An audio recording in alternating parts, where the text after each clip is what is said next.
song is going to start with the letter F that we just played. So play F, hold, and then lift off. And then right when you lift off, play E, hold,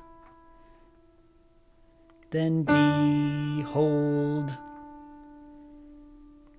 then C, hold. But do you think it should have all that space in between those letters?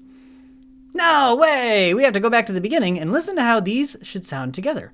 F, hold, E, hold, D, hold, C, hold. Now your turn. Are you playing it?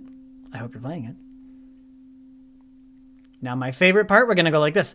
D, D, and then ba-caw! And then D, D, and a bigger ba-caw! See how it's bigger? We have to be louder when it's bigger.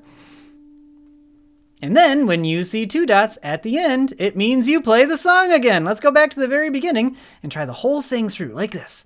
F, hold, E, hold, D, hold, C, hold, D, D, ba-caw! And then D, D, ba-caw!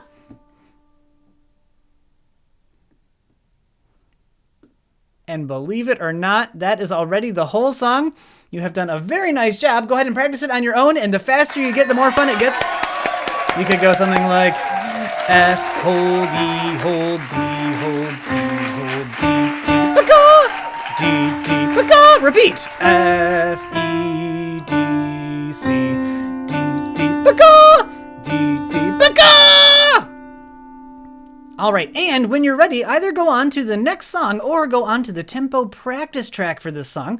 And remember what we say at the end of class on the count of 3. 1, 2, 3. Let's be playful. Bye.